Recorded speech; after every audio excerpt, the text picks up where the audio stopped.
Welcome back again.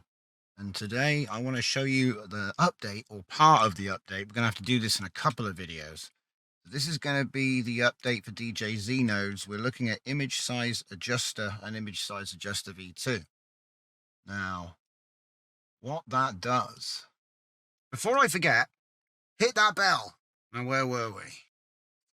It's much like aspect size. What aspect size did was it made sure that whatever aspect ratio you pick, it was both totaling the target pixels for the model. So with SDXL, that's 1024 by 1024.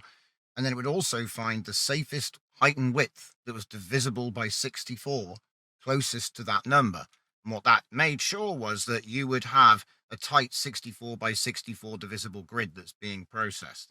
And that meant you would get more precision, better images. Okay. And you would drive that into any resize or whatever node that takes a width and a height. And that way you could also keep all of the image sizes exactly the same size across the whole workflow. So it ended up becoming like a dimension controller. But when we use image to image, we didn't have that kind of thing. We had the resize node, which gave us the ability to do multiples of 64 and do our fill crop or stretch or whatever option that we wanted to choose there. So that's great. But when often what would happen is we'd bring in an image and the image might come in with a given size. We don't really know what that size might be. And so what I've done is I've written this node called image size adjuster v2, and it'll give out the original height and width. It'll give out the applied scale if we choose to apply one, but that will be in the adjusted width. So I'm not sure. I kind of kept it just because I could. I'm experimenting with making these new nodes, so it's like, fun, basically. So you pick the model, just like aspect size. You pick the downscale factor, default 64, because that's the whole point of the system. We can choose rounding up or down. The default behavior with the version 1 is up. This is just a more lightweight, simpler version because you don't really need to change much, but I've exposed some options for you anyway. So you can force it to be square. I never use that. You can preserve the original if you want, or one of them. So if you want to keep the heights or the widths the same, you can do that. I don't do that. The scaling factor I do sometimes use because, as you can see here, this image is quite large. So when I bring this in with SDXL, what's going to happen is it's going to make it'll be exactly the same. And I think it's done a really good job with the cropping. But then, it is probably already 64 divisible, this particular image. And as you can see, it's giving us 1152 by 960 as the actual adjusted height and width. So if I was to put in 2 here, okay, it's going to now give me 2048 by 1920, which is a really nice resolution. Obviously, this is like scaled down for the preview. But I wonder what was the actual original. Do you know what? Let me just find out real quick. Let me just plug these in because I'm not sure what the original actually is. Okay, so the original was 1152 by 960, and now we're driving a 2048 by 1920 into our detailer at 1x because we've already done the upscale, I guess. Okay, so we wouldn't need to upscale it again.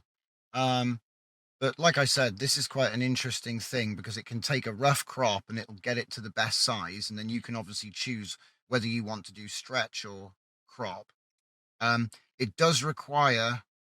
Let me see. Am I talking about? No, I'm talking about something else now. That's it. So that's it. And let me just show you how I've integrated that with my photo Flux. So if I come and take a look at the input switch for any of the workflows in the pack, you can have this set up here.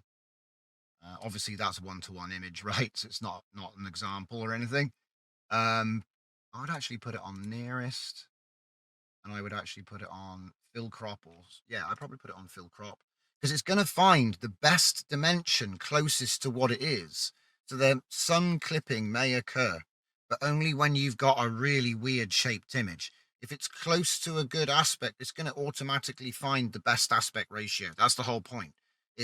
You don't have to put the aspect ratio in because the image already has one. So this is going to find the closest aspect ratio, whatever that is, and then it's going to keep that consistent by being the new controller, right? The new image controller for the size of everything, basically.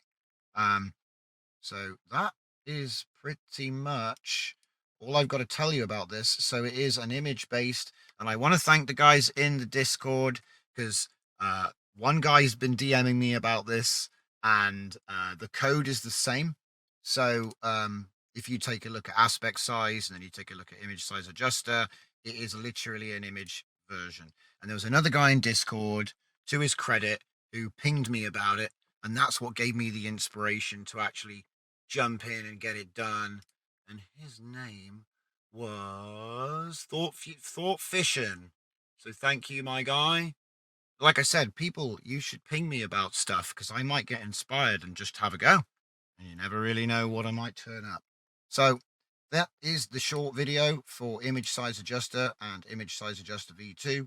The V1 is essentially, I just use the V2, and it's pretty much defaults, guys. Is there anything else? I tend to do up to make it a bit bigger, so when it gets cropped down, it's, I can crop it down nicely. I don't want it to be too small. There's also obviously a max width and height, so you can stop things getting too crazy if you do decide to get experimental with things. And I think that is just about everything. So I just want to thank you for watching. Thanks to everybody being active on the Discord, and we've got a lot more to cover. So there's going to be some more Node tutorials. So we're going to dive into those. Thanks for watching, guys. See you next time. So, memberships are here. I've added donator and member. The donator membership is just you want to support the channel, help us grow. Member, you're going to get some exclusive video access. And check out the join now button for more information.